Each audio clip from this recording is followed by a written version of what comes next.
Bueno, amigos, llegó la hora de la verdad. No miren este video si tienen ganas de volver a jugar, porque así no saben la respuesta. Por eso lo mandamos así en otro videito separado. Espero que hayan adivinado los 10 sonidos. ¿Sí? Sonido número 1. Taza con una cucharita batiendo. ¿Café o huevo? Café o huevo, ¿sí? Sonido número 2. Encendedor.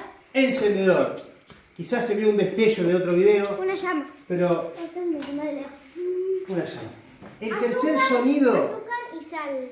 Azúcar y es sal. más difícil porque era el que más suavecito se escuchaba. Azúcar y sal. Azúcar y sal. Sal, azúcar, azúcar. Azúcar y sal, muy bien. Sonido número 4. ¿Qué era? Mate. Absorbiendo.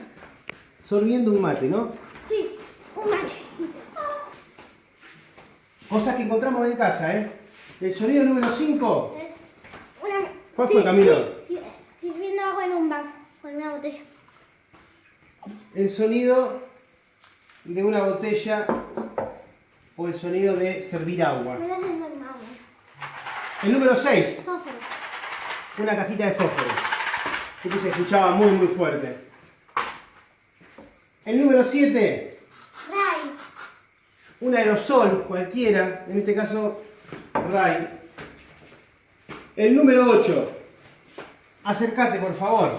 Cuchilla. Contiene cebolla, tomate, cualquier verdura. Claro, cualquier verdura, como si hubiésemos estado picando cebolla, tomate.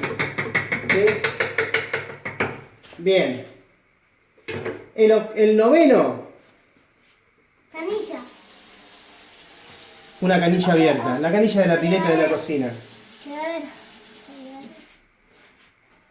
Y el número 10 y último, Llave. un llaverito. Llaves, ¿sí?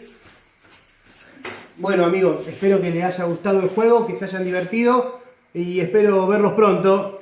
Besos para